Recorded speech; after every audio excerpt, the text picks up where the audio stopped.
Welcome to episode 13 of our podcast. Smooth. Super smooth. Well, otherwise I'll be doing this, episode 13 of our podcast.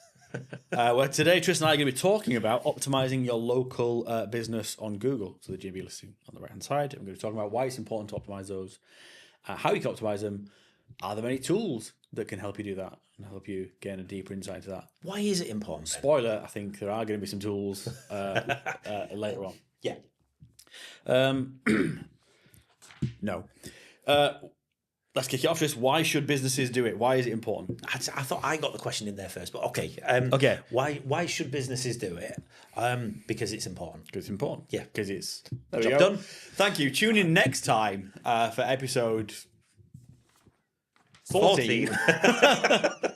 No, it's important because it's organic. It's important because it's something you don't have to invest. It's not performance. That it's a place where people are going to go for reviews, to review amenities, to have a look at the photos and find out more about the property before they maybe even do it. It's a search results page shop window for you to look at. Yeah, and it's also linked to the map as well, to Google Map, especially if you've got something that a product or a service that is local. Yeah, has a physical location. Yeah, and let's be honest, hotels have got a physical location. But yeah, in most cases they have a physical location, especially F&B as well. Restaurants, this is incredibly important for the F&B side of things. And one of the things that gets missed, definitely lost, or overlooked, obviously as management companies change hands and move, access to Google My Business is a nightmare if it's not part of the handover package from the outgoing management company into the incoming management company. Or even an outgoing employee who was strong-armed. Yeah. I mean, I can't remember how many times we've been through that one. Oh, who has the password to this? Oh, it's Debbie from HR. Yeah. But Debbie left 5 years ago. Debbie's dead. Okay. Trying to break into a phone. That turned dark. Really dark. Yeah. No, and sometimes if the relationship's end on poor terms, it's very difficult to get access back into that. That's very true. That's very, very true indeed. As these things tend to happen. But the idea of not having access to your Google My Business, the idea of the idea of not having access to it is probably the worst bit. But there is then also it's almost like a checklist. Got access to it. Check. Job done. That's it. Check. What? Check. Check. Yeah. Check. Yeah. Tick. There you go. Tick. That's what it was going to be. I'll get there in the end. It seems to be that it's a one and done job, but it really isn't. There's actually quite a lot of optimization that can be done and actually needs to be done. Should be done. Yeah. Okay, let's talk about quick wins for the GMB. There's 5 things. First of all, I'm going to read them off a list because my memories are what used to be. Up-to-date business details, like address and phone number, obviously. It's very unlikely the hotel is going to get up and walk 4 blocks down the street, but you never know. Well, Secondary, a list of amenities, Wi-Fi, parking, pet-friendly, child-friendly. Does that have a pool on the rooftop? Unlikely in the middle of Manhattan. But not impossible. Not impossible, though. Not impossible. Setting the appropriate categories and attributes, obviously amenities for the property. Making sure that the star rating is accurately reflected as well. High-quality photos and videos. Not just taking what people have done on Instagram and dropping it into your GMB listing and managing and responding to the reviews. But we could do an entirely separate podcast on all of those things, but let's do one by one. Yeah, I think let's start the very last one there, because that for me, I think, is the most important one. It's the responding to reviews. All reviews. Yes. Not just the good ones. Yeah. Oh, God, absolutely, yeah. In fact, I'd argue it's more important to respond to the shitter ones. I would argue as well, it's of the 5 points, that's probably the most important one. We've realised from sort of extensive testing that we've done when we're optimising Google My Business profiles for 3&6 clients that there's not a lot of information that you can get that is variable that changes, that moves. So once you've put your amenities in there, they're not going to really change that much, and it's certainly not going to change on a weekly, let alone daily basis. True. Same for your physical location, and your image is probably the thing that's going to change the most. But even then, most people don't do it. The only thing that is transient in terms of data in your Google My Business is your reviews. Yeah. And the amount of Google reviews that are being left is, it's as high and as strong as other platforms and other channels that are out there. Yet it's one that really does get overlooked. And the reason why it's important is because Google uses that transactional basis of the data that's happening as a review as a measure of how strong you are and how good you are for relevant keywords for the types of services that you're wanting to offer on Google My Business. So without concentrating on that, without actually responding to it, and even trying to promote your potential reviewers to leave a message about a certain topic, you're going to struggle to actually show up for random searches, for relevant searches in the in Google Maps. So if you're an F&B outlet and you're a particular type of restaurant, you want people to be leaving regular positive reviews about the type of place that they are and the type of experience that they've had, because then you're going to have a broader range of keywords that you're going to show up when people are on their phone within 2, 3, 4, 5 blocks of where you are searching for that type of restaurant. Okay. But we're finding that there are people, because they're not investing the time in Google My Business, they're just invisible on Google Maps. All right, let's talk about that. Is there a way, Tris? Is there a tool, perhaps, that could help people understand and get a better grasp of their visibility on Google Maps? Well, Ben, I'm glad you asked. Yes, there is. And that tool is called the 3&6 SEO department.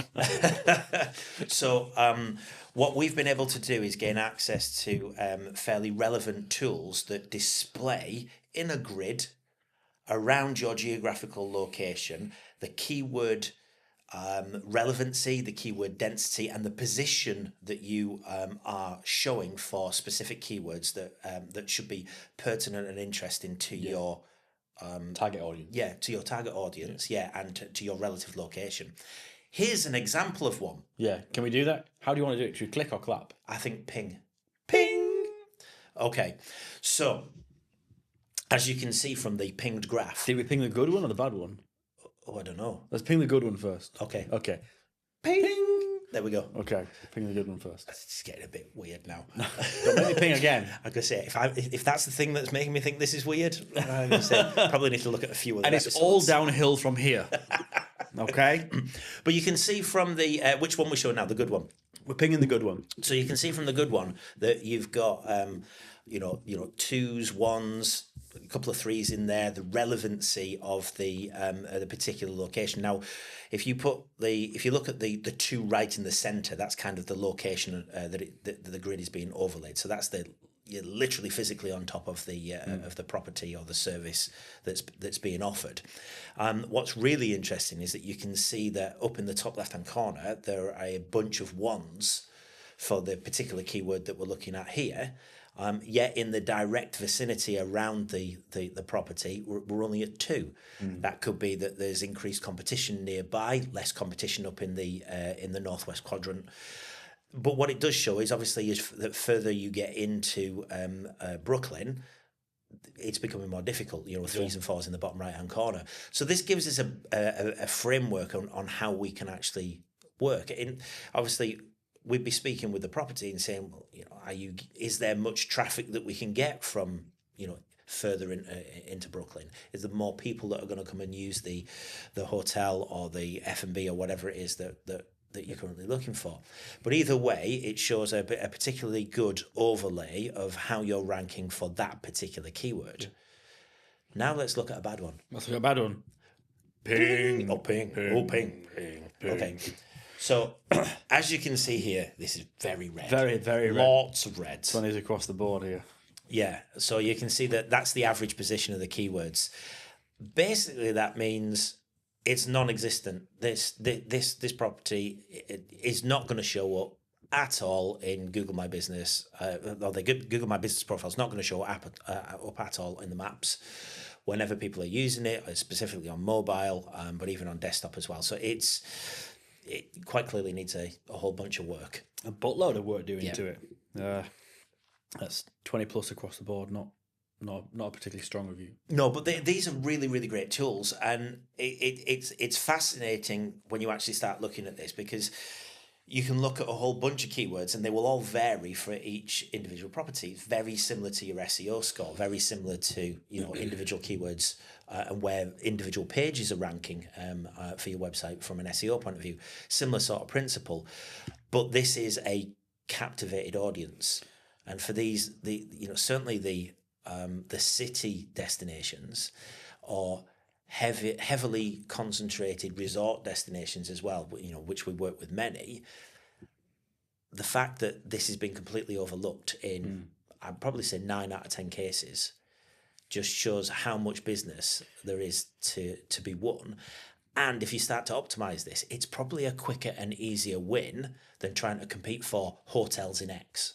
Yeah, because if there's less competition in terms of optimization, it's going to be easier to beat people, especially, and it helps dominate in a local area. It's very easy to try and optimize this particular map and be able to pick up guests who may or may not be.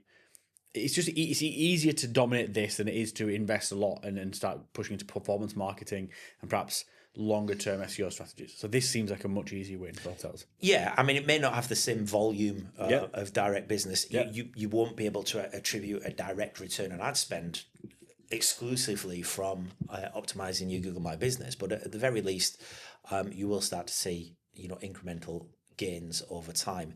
And like I say, there's additional benefits with it because it's review based as well. A big component to this is responding and getting strong reviews for your property. Strong positive reviews. Which everybody wants. And there's loads of research out there that shows quite clearly, the link to ADR, the link to direct revenue because of having positive reviews and responding to positive and negative reviews. Yeah. It's the power of social proof, continually overlooked, very much underestimated by a lot of people.